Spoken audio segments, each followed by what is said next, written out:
Un steak sans viande, du fromage sans lait, les produits véganes 100% végétaux sont à la mode à Paris. Supermarchés et restaurants ont flairé le filon. Ce sera notre dossier. On en vient à notre dossier consacré ce soir à la mode végane. Oubliez le lait, les œufs et bien sûr la viande. Ce régime entièrement végétal exclut toute exploitation animale. Jusqu'ici assez confidentiel, le marché est en plein essor et les enseignes se multiplient à Paris. Carla Carrasquera avec Norbert Cohen. De la sauce moutarde, du tofu, des graines germées, de la tomate et un steak végétal. L'hamburger sans protéines animales ressemble de très près à son cousin carné. Pour Loïc, qui adore la viande, c'est une première. Verdict. Ça a la même texture qu'un steak de viande. Mais ça te perturbe pas qu'il n'y ait pas le goût du burger? Non, ça me perturbe pas.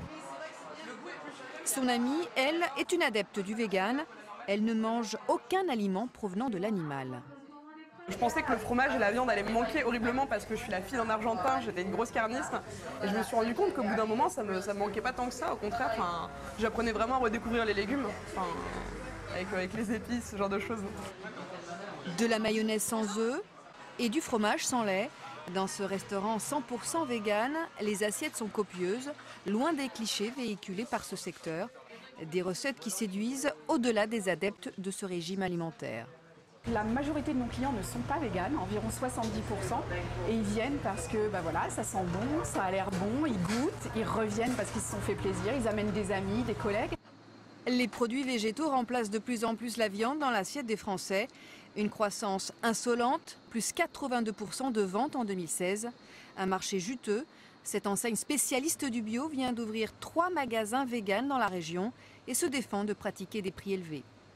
Ce qui est extrêmement cher en fait dans le régime d'une famille moyenne, c'est la viande et le poisson.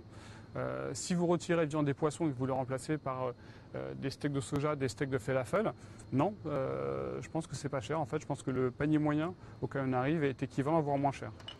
Pour les spécialistes du secteur, ce mode de consommation dépasse le phénomène de mode.